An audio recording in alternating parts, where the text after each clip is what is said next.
본 방송에서 제공하는 투자 정보는 투자 판단에 대한 조언입니다. 방송에서 제공하는 주식의 가치, 가격 상승 및 가격 하락에 대해서는 방송사에서 보장하지 않습니다.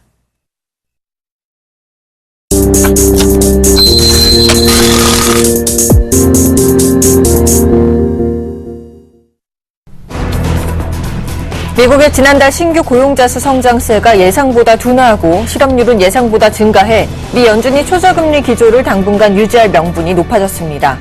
미국 노동부는 계절 조정치를 적용한 지난달 비농업 부문 신규 고용자 수가 20만 9천 명 증가했다고 현지 시간으로 1일 발표했습니다.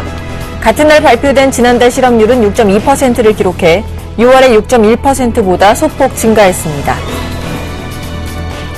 지난달 미국의 제조업 경기가 2011년 4월 이후 가장 빠른 확장세를 나타냈습니다. 미 공급관리자협회 ISM은 현지 시간으로 1일 지난달 제조업 지수가 57.1을 기록했다고 발표했습니다. 이는 시장 전망치인 56.0을 웃돌고 직전월 기록인 55.3을 상회하는 수준입니다. 미국의 6월 개인 소비가 전월 대비 0.4% 완만하게 증가하며 지난 2분기 미국 경제의 성장 신호를 나타냈습니다. 다만 인플레이션을 측정하는 개인 소비 지출 PCE 가격 지수는 전년 대비 1.6% 상승하며 미 연방준비제도의 목표치인 2%를 26개월 연속 밑돌았습니다. 미국의 기준금리 인상이 내년 초에 이뤄질 수 있다고 미국 댈러스 연방준비은행의 리처드 피셔 총재가 말했습니다. 피셔 총재는 1일 미국 경제매체 CNBC 방송에 출연해 미국의 기준금리 인상 시기가 앞당겨지고 있다며 이같이 말했습니다. 7월 중국의 서비스업 경기가 전달보다 소폭 악화됐습니다. 중국 국가통계국은 3일 중국의 7월 서비스업 구매 관리 지수가 54.1을 기록해 전달의 55보다 소폭 하락했다고 발표했습니다. 이는 올해 1월 이후 6개월 만에 최저치입니다.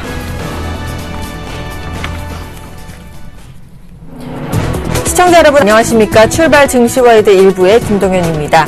간밤 뉴욕 증시는 기준금리가 당초 예상했던 것보다 빠른 시일 내에 인상될 수 있다는 우려가 커지며 하락 마감했는데요. 자세한 미 증시 마감 상황 살펴보겠습니다. 다우지수는 전날보다 0.42% 하락한 16,493선에서 마감됐고요. 나스닥 지수도 0.39% 하락한 4,352선에서 S&P 500 지수 역시 0.29% 하락한 1,925선에서 장을 마쳤습니다. 이어서 유럽 증시 마감 상황도 살펴보겠습니다. 유럽 주요 증시 역시 지정학적 악재와 기업 실적 악화 등으로 사흘 연속 하락 마감했습니다. 독일 지수 2.1% 하락한 9,210선에서 급락 마감했고요. 영국 지수도 0.76% 하락한 6,679선에서 프랑스 지수 역시 1.02% 하락한 4,202선에서 각각 마감됐습니다. 오늘 글로벌 증시는 지난주에 이어 미국과 유럽 모두 하락세를 이어갔는데요. 우리 증시는 오늘 또 어떤 흐름을 이어갈지 저희 출발 증시와이드와 함께 해주시기 바랍니다. 출발 증시와이드 1부 먼저 준비된 주요 코너들부터 함께 살펴보시죠.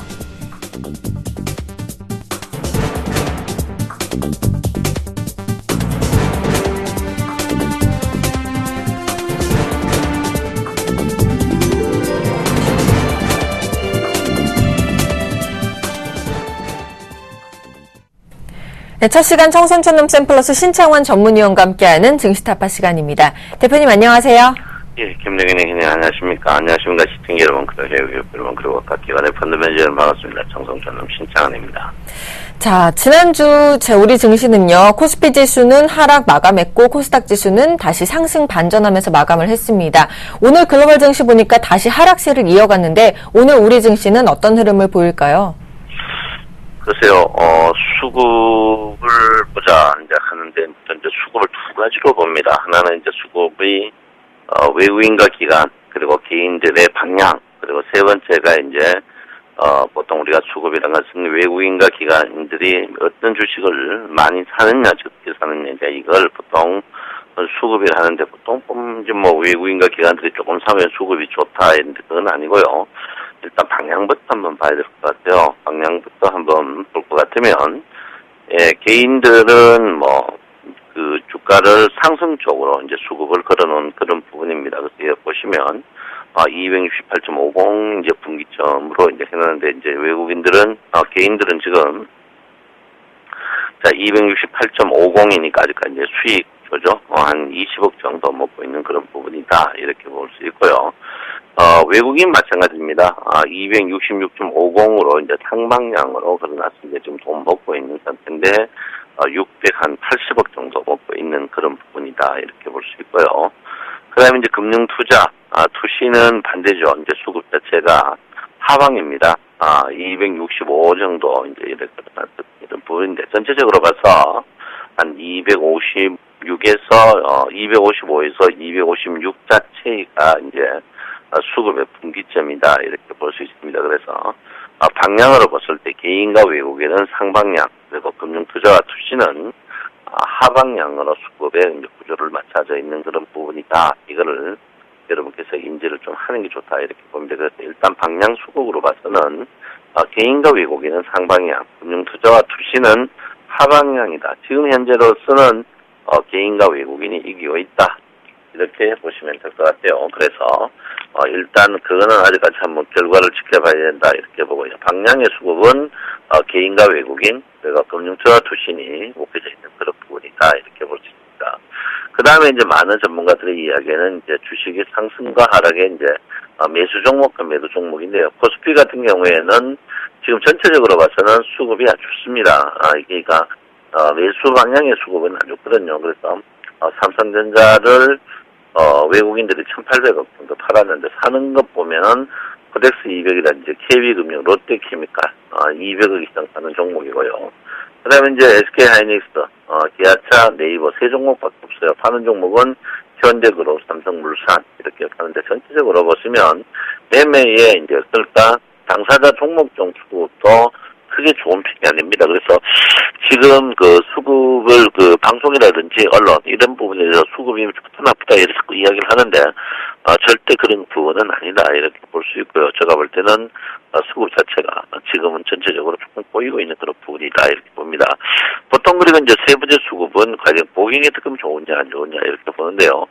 고객의 특금이 이제 15조 6천 보통 때보다 많습니다만 정말 주가 지수에 비해서는 고객의 특금이 별로 그렇지 않는 그런 부분이다 이렇게 보기 때문에 전체적으로 수급은 조금 꼬여가는 그런 부분이다 이렇게 봅니다. 그래서 수급이 꼬여가기 때문에 이제 비차익 순매수가 많죠. 비차익 순매수라는 것은 여러분 아다시피 몇몇 종목을 찍어가지고 올리는 그런 부분이 아닌가 이렇게 생각하고 있습니다. 그래서 전체적으로 봐서 지금 한 3일 됐죠. 3일 사이에 이제 굉장히 수급이 꼬여 있는 그런 부분이 있다 이렇게 볼 수 있습니다. 그 대신 이제 독일 외국인 그 글로벌 주가 중에 이제 영국 주가도 큰 폭으로 떨어졌죠. 외국 주가도 일주일 내내 떨어졌어요. 하도 뜨거워서 되고. 그다음에 이제 독일 주가도 엄청나게 떨어졌죠. 일주일 내내 떨어지는 그런 부분. 그리고 반도체 지수, S&P, 나스닥, 그리고 다우존스 지수. 우리나라 지수가 신고 갱신할 때 떨어진 모양이 굉장히 안 좋은 모양으로 크게 떨어졌습니다. 그런데 뭐 우리나라 증시는 의외로 뭐 요즘엔 제가 이제 홈페이지 우리 그 서울경제 홈페이지 보면 우리 시청자 여러분들이 또 굉장히 잘 해놨어요. 이제 결과적으로 우리 개인들이 전부 너무 꼭지에 2020에서 꼭지에 매도를 선물 옵션 주식을 모두 하방으로 걸어 놓으니까 외국인과 기관들이 작정하고 올린 거다 이렇게 이제 이야기인데 저도 이제 되게 동의하는 그런 부분입니다. 부분인데 뭐 과연 이 지역으로 이렇게 올린 것들이 오래 갈 수 있느냐 없느냐 이렇게 이제 많이 묻는 분들이 있습니다. 근데 저도 예상외로 주가가 고가노리를 많이 할 것이다 이렇게 저는 보고 있습니다. 조금 전에 이야기 듣지만 개인들이 좀 많이 물려야 되거든요. 외국인들은 먹었지만 개인들이 아직까지 먹어도 정신을 못 차리고 있는 그런 부분이 좀 있다 이렇게 보기 때문에 수급 국면으로 봐서 전체적으로 조금 더 있어야 된다. 결론은 뭐냐면 누가 걸려줘야 된다 이렇게 봅니다. 그래서 지난 그 7월, 6월, 5월 계속 그랬습니다. 기관들이 돈 잃고 있다가 종가에 막판에 옵션 만들기에 역전시켜가지고 외국인과 개인 돈을 다 뺏어먹는 그런 부분이다 이렇게 보는데 지금 주가가 주가적으로 높기 때문에 기관들의 고점 매도 이 부분은 뭐 제가 볼 때 나쁘진 않다고 보거든요. 그래서 평균 가격이 굉장히 높아졌죠. 266.50까지 높아진 그런 부분인데 일단 기관들의 반격을 계속 한번 지켜볼 필요 있는 그런 부분이 아닌가 이렇게 생각하고 있고요. 어쨌든 간 제가 지난 그 금요일 날 5일 입병의 지지 여부를 보자 했는데요. 오늘도 마찬가지입니다. 5일 입병의 지지가 되는데 오늘은 좀 쉽지 않을 것 같아요.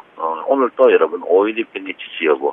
그리고 또 여러분 보다시피 지난 금요일날 글로벌 증시가 다 빠지는데 우리나라 야간 증시를 들었어요. 들었다는 것은 좀 인위적으로 누가 만드는 부분이 있는데 이제는 이제 욕먹기 싫어하는 것 같아요.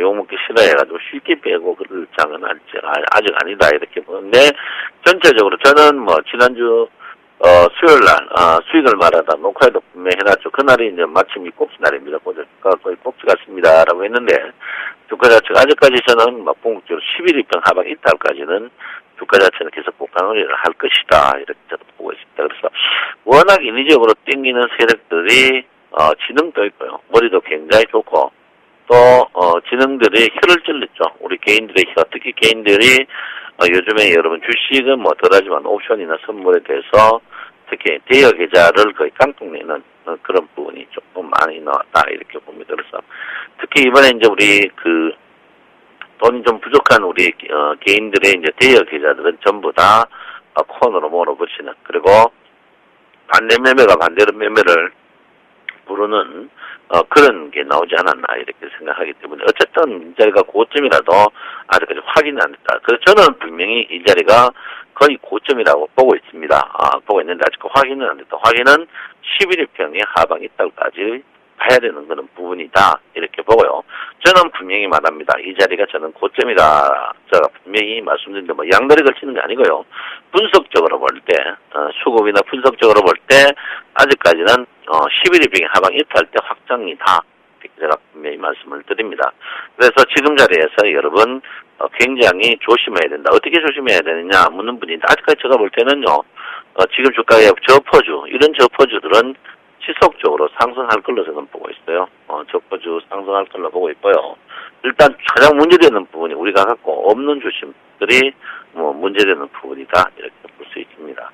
자, 코스닥은 어쨌든가 뭐 여러분 보다시피 220대, 520대 한번 갔죠. 530을 깨고 520대 이제 뭐 제가 예상대로 갔는데 땡겼습니다. 반대죠. 코스피는 5일병의 하방 쪽. 코스닥은 상방 쪽으로 이제 저항을 받고 있는 그런 부분이다 이렇게 보는데 코스닥은 제가 분명히 여러분께 말씀드리지만 계속 현금화입니다. 현금화 그러니까 손해는 안 나는 선에서 물론 뭐 제가 볼 때 큰 손해가 아닌 그런 부분은 현금화를 계속하는 부분이 굉장히 좋다 이렇게 볼 수 있고요. 코스닥은 제가 이제 좀 한 번 더 수급을 한번 볼 것 같으면 뭐 코스닥이야 옵션에 영향이 없습니다. 매도 매수 그런 부분을 봤을 때 전체적으로 매도 매수 분량들이 굉장히 적습니다. 매도 매수 분량이 적다는 것은 그만큼 여러분이 말하는 외국인과 기관의 매수 그런 부분은 굉장히 꼬여있다 이렇게 보실 수 있기 때문에 여러분 조금 많이 조심하시는 게 현명한 그런 부분이 아닌가 이렇게 저는 생각을 하고 있습니다. 그래서 그런 부분을 한번 봐라 이렇게 볼 수 있습니다. 자, 어쨌든가 뭐 종합주가 지수가 일단 일목균형표적으로 봐서는 아직까지 선행 스팬원이 계속 상승하죠. 선행 스팬원이 조금이라도 상승하면 주가는 뭐 연속 이틀로 떨어지고 그렇지는 않습니다. 떨어지는 않다 이렇게 보고요. 제가 올 때 선행 스팬원 그리고 후행 스팬의 가장자리 이런 부분을 봤을 때 주가가 이렇게 급등 나올 그런 자리는 아니다. 주가가 일몽선사님이 말하듯이 구름의 변곡점에 쌓이는 그런 부분이 아닌가 이렇게 생각을 하고 있기 때문에 않다 이렇게 볼 수 있습니다. 자, 일본의 그 증시를 한번 봐야 될 필요가 있을 것 같아요. 왜냐하면 일본이 이제 우리나라가 지금 심의 세계경제팀이 한 40조를 풀겠다 이렇게 이제 보는데요. 어떤 모양이 보였냐면 그때 일본이 여러분 보다시피 돈을 대량으로 풀 때 주가가 어느 정도 굉장히 많이 떴습니다. 떴는데 제자리 가버렸어요. 제자리 가고 이제 지금 다시 상승하는 부분인데 이거는 제가 볼 때는 뭐 엔화의 약세 그런 부분이 아닌가 이렇게 생각하지 실제로 돈을 푸는 것은 그 순간은 괜찮을 것 같으나 굉장히 부작용이 있을 가능성이 높다 이렇게 봅니다. 그래서 딱 돈 뜨고 그만큼 빠져버렸어요. 바로 빠졌습니다. 더 빠른 속도로 빠졌는데 우리나라도 그런 걸 답습하지 않다. 왜 그러냐면 거시경제적으로 기초가 튼튼하지 않는 상태에서 주가 상승 그리고 자금이 한쪽으로 몰리는 그런 부분에서 조금 그런 거는 돈을 계속 푼다는데 저는 굉장히 지금 주가가 높은 상태에서 주가가 바닥 상태에서 그런 건 모르지만 주가가 높은 상태에서 돈 푼다는 것은 굉장히 위험한 그런 부분이 아닌가 이렇게 생각을 하고 있습니다. 어쨌든 간 여러분 주가 자체는 아직 추세는 계속 살아있다 이렇게 보시면 될 것 같고요. 추세 추세가 살아있지만 저는 공격적인 매수는 분명히 여러분에게 반대하는 그런 부분이다. 지금 추세는 살아있다. 나는 분명히 꼭지라고 본다. 이렇게 제가 분명히 말씀드리겠으니까 여러분 한번 봐야 되는 그런 부분이고요. 제가 이번에도 보셨지만 여러분 선행구름의 붉은 구름은 두고두고 주가의 상승의 여력이 있다. 이렇게 제가 볼 수 있으니까 여러분 절대적으로 아직까지는 여러분이 몽땅 팔고 그건 아니다. 그렇지만 현금 안에 주력하는 부분이 굉장히 중요한 부분이다. 이렇게 볼 수 있습니다. 이번에 이제 여러분 보다시피 코스피도 좀 특이했죠. 코스닥은 특이했는데요. 선행구름의 붉은 구름 상태에서 주가가 급락 나오는데 이런 부분이 이제 소위 말해서 주가가 누가 조금 만진다 이렇게 볼 수 있겠죠. 그래서 만져도 주식은 주식입니다. 주식은 주식이니까 일단 여러분 조심하는 방법밖에 없는 그런 부분이다. 이렇게 제가 분명히 말씀을 드리겠습니다. 원화가 오랜만에 9원이나 떴어요. 1040원까지 떴습니다. 1040원까지 떴는데요. 일단 원화는 제가 볼 때 1050원 회복을 빨리 해야 되는 그런 부분이 아닌가 이렇게 생각을 하고 있습니다. 자, 미국 사대 지수 다 빠졌죠. 4일째 지금 빠졌는데 우리나라 증시는 그래도 나쁜 모양은 아닙니다. 오늘도 주가가 제가 볼 때는 크게 빠지지 않고 한 3, 4포인트 뜰 것 같은데요. 어쨌든 간 반도체 지수가 떴던 반도체 자체가 워낙 많이 빠졌어요. 반도체 지수가 우리나라 지수하고 가장 민감한 분인데 반도체 지수가 제일 빨리 빠지고 깊이 빠졌습니다. 빠진 상태에서 반등이지만 그 반등 자체가 십자형입니다. 십자형이라는 것은 주가가 상승하더라도 상승이 미미한 그런 부분이다. 이렇게 보기 때문에 저는 그랬습니다. 글로벌 증시의 하락, 글로벌 상승, 글로벌 증시 상승하고 우리나라 증시가 거의 한 달 후쯤 떴습니다. 그리고 글로벌 증시가 하락, 지금 반대로 안 빠지고 있는데 제가 볼 때는 언젠가는 동조화되는 그런 부분이 있습니다. 그렇기 때문에 글로벌 증시의 약세 부분. 그런데 글로벌 증시가 워낙 신고가 갱신하고 하락을 하고 있습니다. 하고 있기 때문에 만약에 글로벌 증시가 지속적으로 추세적으로 하락을 한다면 우리나라 증시도 굉장히 타격하는 그런 부분이 되지 않을까 이렇게 생각하기 때문에 좀 조심하는 그런 부분이다 이렇게 볼 수 있습니다. 자, 선물이 여러분 보다시피 엄청났죠. 일단 선물은 OED평을 깼습니다. 깬 부분이 있다 이렇게 보는데요. 아직까지 떨어지는 저는 분명히 예상 평균 가격 이상의 부분에 대해서 시가까지 갔을 때는 강력하게 매도하자 이렇게 부분인데 이번에 좀 기회가 있었는 것 같아요. 일단 시가까지 가가지고 매도 치신 분들은 일단 돈을 250만 원 챙긴 부분. 중요한 거는 뭐냐면 우리 개인들이 이 고점에 챙기기 전에 다 물려버렸다는 사실이죠. 우리 개인들이 260에 거의 다 물려버렸습니다. 260에 물려가지고 굉장히 고통을 많이 겪는 그런 부분이다 이렇게 보는데 260에 현금 갖고 거신 분은 괜찮지만 특히 대여 계좌 하신 분들이 굉장히 큰 타격이 좀 있지 않을까 이렇게 생각하는데 일단 그런 타격 자체가 더욱더 무궁무진한 부분이다 이렇게 봅니다. 저는 그렇게 생각해요. 이번에 220에서 220 저는 이제 근데 222, 265 이상입니다. 이 부분은 저는 오버슈팅해야 돼. 이 오버슈팅 자체가 더욱더 강력하게 나온 부분은 우리 개인들의 반대 매매가 좀 많지 않나 이렇게 생각하고 있습니다. 그래서 아무쪼록 하여튼 니 살고 내 살기 위해서는 앞으로 대여라든지 신용 이런 부분은 조금 자제하는 그런 부분이 좀 현명한 그런 게 아닌가 이렇게 생각하고 있습니다. 어쨌든 평균 가격에서 여러분들은 굉장히 많이 떨어졌다. 이거를 여러분께서 인지를 조금 하시는 게 좋은 그런 부분이 아닌가 이렇게 생각하고 있습니다. 어쨌든 여러분 오늘은 제가 시간이 없어 그렇지만 일단 피벗으로 봐서 피벗 자체가 지난주에 워낙 이탈했습니다.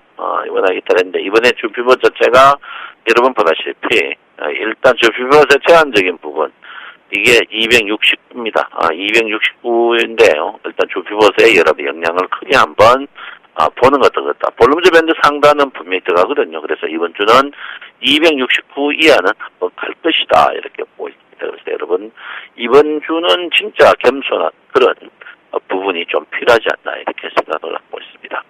자, 여러분 태풍 때문에 피해가 엄청 크죠. 그리고 또 새해를 얻어서 장사하시는 또 바닷가에 우리 상인 여러분들도 타격이 크고 또 농촌도 타격이 클 겁니다. 예를 들어서 여러분 서로 위안해주는 한 주 보내십니다. 하필이면 또 휴가 성수기에 또 태풍이 들어가지고 하여튼 다 망쳤어요. 그래서 여러분 이때 서로 위로하는 우리 세칭 여러분 됐으면 합니다. 여러분 저는 분명히 생각합니다. 이번 주에 269, 지금으로부터 한 20포인트 정도는 하락할 가능성이 있다 이렇게 봅니다. 여러분 항시 참조하시고 저 말을 기도를 주시면 여러분에게 도움이 되지 않을까 이렇게 생각합니다. 여러분 이번 주 한 주도 화이팅 하십시오. 저는 신청합니다.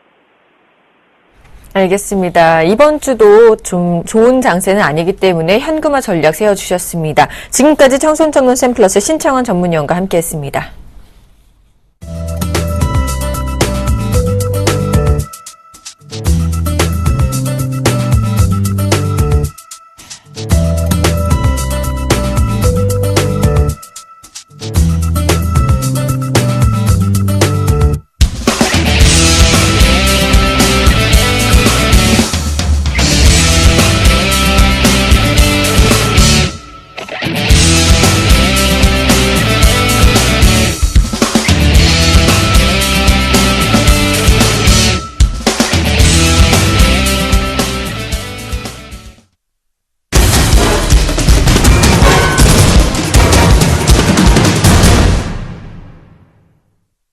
오늘의 상한가 예상 종목을 알아보는 시간 슈퍼개미 이드코의 상한가 팩토리 시간입니다. 멘토님 안녕하세요. 반갑습니다. 반갑습니다. 지난주 우리 지수 2090선까지 치고 올라갔다가 주 후반 기세가 주춤해진 코스피 지수인데요. 자, 이번 주에 2100선을 돌파할지 여부가 관심이 집중되고 있습니다. 특히 이번 주 6일은요, 정부의 세제 개편안이 발표될 예정인데요. 과연 이번 주도 최경환 정책 효과가 지속될지 궁금합니다. 대표님께서는 이번 주 시장 전망 어떻게 보시는지 말씀해 주시고요. 지난 관심주도 AS 부탁드리겠습니다. 글쎄요, 일단 지난주 금요일 같은 경우가 이제 상당히 좀 많은 분들이 당황했던, 그런 하루였지 않았나 싶습니다. 거의 대부분의 사람들이 금요일에도 이제 시장 예측을, 어떤 급락이나 하락 쪽으로 좀 생각을 했었는데, 우리 시장이 크게 빠지지 않는 모습들이 좀 나아졌었죠. 최근에도 계속적으로 중요하다라고 제가 말씀드렸던 외국인들의 선물 포지션. 사실 금요일장의 시장을 지켜보는 것만으로도 상당히 좀 재미났었습니다. 일단 저 같은 경우에도 금요일 오전에 이제 외국인들이 당연히 시초에 이제 선물 매도가 나올 거라고 이제 생각을 하고 대기하고 있었는데 1분 정도 한 40초에서 1분 정도 지나고서 매수가 들어오는 걸로 확인했을 때 상당히 좀 빠르게 눈치를 채고 가상 트레이딩을 좀 시작을 하면서 말씀드렸던 지수 5일선에 대한 지지 여부 면밀히 살펴보는 상황이었지만은 금요일에 이제 개파락 출발을 하면서 생겼던 공백 이 공백을 그날 전부 메워주는 전형적인 개미털기에 들어간 상황이고, 제가 이제 금요일에도 말씀드렸던 아르헨티나발 악재는 사실 처음 나온 게 아니다라고 말씀드렸었죠. 2004년도 1월 달에도 아르헨티나 금융위기가 수면 밖으로 떠오르는 상황들이 있어서 그때도 한번 이제 글로벌 증시가 출렁였던 학습 효과가 있기 때문에 이번에는 디폴트라는 더 안 좋은 상황, 그리고 미국의 양적 완화가 종료가 되는 시점이죠. 9월달에서 10월달 정도로 증시가 한번 출렁일 수 있다라고 좀 말씀을 드리면서 그때 이러한 악재들로 인해서 주가가 하락을 한다라고 했을 때 당장 매수가 될 수 있는 그런 시점이다라고 좀 말씀을 드렸는데, 일단 중요한 것은 이제 그 가운데 2013년 8월달부터 10월달까지, 그러니까 작년 8월부터 10월달까지 외국인들의 사상 최대치 매수세, 그리고 지금까지 크게 매도가 안 나오고 연속성을 가지고 매수가 들어오고 있는 상황. 그리고 뭡니까? 미국의 양적 완화를 종료한다라고 했을 때 양적 완화 종료가 과연 악재로 받아들일 것이나, 이 부분에 대해서 우리가 미국의 GDP 성장률이 이번에도 발표된 수치가 4%대로 예상치를 뛰어넘는 그런 수치로 좀 들어왔기 때문에 그만큼 경기 회복에 대한 어떤 새로운 모멘텀을 가지고 상승할 수 있는 조건들이 있다. 또 지난번에도 좀 말씀을 드렸지만은 일본의 아베노믹스가 시행된 시점부터 최소 2개월 동안은 증시가 20% 이상 상승하는 그런 부분들이 있었기 때문에 이번 박근혜 정부 2기에서 경제 정책들이 단발성으로 끝날 확률은 조금은 적지 않나, 저는 이렇게 좀 보고 있는 게 맞을 것 같습니다. 그래서 지금 증권가에 이제 돌아다니고 있는 찌라시도요, 어떤 이야기들이 좀 나오고 있냐면은 지금 미국의 이제 다우지수 고점 논란에 휩싸여 있는 그런 상황이고요. 유럽도 지금 크게 호재가 없는 상황에서 최근에 유럽의 디플레이션 우려라든지 그리고 러시아하고 우크라이나의 문제, 이런 대외적인 악재가 상존해 있는 상황에서 그동안에 덜 올랐던 우리 증시에 해외 자금 쪽이 많이 좀 몰린다, 들어왔다라는 그런 찌라시성의 이야기도 좀 있기 때문에 사실 이런 부분들이 복합적으로 생각을 해서 대응하시는 게 조금은 유리하지 않나, 좀 이렇게 좀 생각을 하고 있고요. 자, 그리고 코스닥은 양봉으로 마감하는 모습들이 좀 나와줬었죠. 오히려 하락폭이 코스피보다 깊었던 코스닥이었기 때문에 그만큼 되돌림도 빠르게 나왔다라고 좀 볼 수 있겠는데, 글쎄요, 저는 최저점을 530포인트로 좀 봤었는데, 단기적인 최저점을 너무 빨리 급락이 나오는 바람에 오히려 좀 잘 되지 않았나, 급락이 좀 잘 되지 않았나, 코스닥 기업들의 실적이 안 좋아서 회초리를 맞아야 된다면 한 번에 맞는 게 맞잖아요. 그러니까 금요일에 많은 신용 반대 매매, 그리고 담보대출 반대 매매들이 시초가에 많이 지난주 목요일에 나간 상황이기 때문에 오히려 언더스틱이 나왔던 부분들을 빠르게 금요일에 끌어올린 상황이다. 좀 이렇게 해석을 하시는 게 맞을 것 같고요. 자, 코스닥 차트를 좀 한번 보시면은 최저점이 최근에 520포인트였고 현재 최저점이 524포인트, 524포인트였기 때문에 이런 악재 속에서도 급락을 할 때 일단은 전저점을 이탈하지 않고 아래꼬리 캔들 후에 양봉이 나오는 이런 모습들이 전저점을 유지한다라고 했을 때는 기술적 반등은 추가적으로 충분히 더 나올 수 있다는 점 참고를 하시고 대응하시면 될 것 같습니다. 해서 현재 제가 이제 종목들을 거의 보름째 이제 안 드리고 있는데 저도 지금 상당히 참고 있습니다. 마치 눈앞에 보이는 수익이 좀 다가 아니기 때문에 제가 상승을 예상했던 종목이 이제 오늘 오른다라고 했을 때도 정말 매수 자제하는 게 어떤 힘든 부분인데, 지금 제가 생각하고 있는 어떤 큰 폭의 그런 상승이 예상되는 종목들이 아직은 바닥에 다 왔다라고 생각되는 부분은 좀 아니기 때문에 그 종목들, 그러니까 지난번에도 한번 말씀드렸지만 조금은 방송에서 공개하기 어려운 그런 종목들에 대한 매수 포지션 지속적으로 좀 체크하고 있는 그런 부분이기 때문에 일단은 우리 시청자분들께서는 오늘 보유 종목이죠, NC소프트의 방향성에 대해서 상당히 좀 잘 관찰해야 되는 그런 부분이다라고 좀 말씀을 드릴 수 있겠고요. 자, 지난주 이 NC소프트의 흐름이 지난주 월요일에 제가 말씀을 드렸던 게 주 후반으로 갈수록 주가의 상승폭이 강해질 수 있다라고 좀 말씀을 드리면서 대차 거래에 대해서 지속적으로 확인하자라고 좀 말씀을 드렸지만은 대외적인 악재들로 인해서 지수가 한 번 더 출렁이는 상황, 이런 상황들이 나와줬기 때문에 크게 힘을 못 쓰는 모습. 하지만 하락을 했어도 최저점이죠. 쌍바닥을 15만 2천 원을 중심으로 해서 아직까지는 이탈하지 않고 지지를 해주는 그런 모습이기 때문에 이번 주에도 이 15만 2천 원을 중심으로 해서 바닥 매수세가 들어오는지 확인을 하시면서 5일선에 대한 회복 여부 1차적으로 이 부분들을 체크하자라고 좀 말씀을 드리겠습니다. 자, 다음은 홈센터가 되겠습니다. 홈센터, 이 홈센터 같은 경우에는 박스권 최저점 3,325원을 중심으로 해서 현재 7개월 동안 박스권에 갇힌 그런 상황인데, 금요일 같은 경우에도 이 최저점을 이탈하지 않는 모습들의 상황들이 좀 나오는 모습이었습니다. 현재 이 쓰리바닥이 형성된 상황에서 주요 장기 이평선들이 우하향하고 나오는 모습, 그리고 이 홈센터에 대한 새로운 모멘텀들이 형성이 나왔다고 했을 때 바로 슈팅이 현재 가능한 그런 에너지를 응집된 상황이기 때문에 이 홈센터에 대한 그런 바닥에 대한 부분들은 좀 확실하게 하반 경기 좀 강화된 그런 모습이지 않나라고 좀 말씀을 드릴 수 있겠고요. 이제 8월 달부터의 주가 흐름이 상당히 좀 중요하다라고 좀 볼 수 있겠다.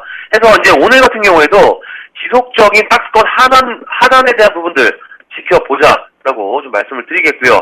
해서 이제 오늘 같은 경우에는 코스피 5일선 지지 후에 반등이 나오는지 확인을 하시면서 외국인의 선물 포지션, 그리고 코스닥 같은 경우에는 급락 후에 기술적 반등, 추가 반등 여부 지켜보면서 오늘장 대응하자라고 좀 말씀을 드리면서 정리를 해드리도록 하겠습니다.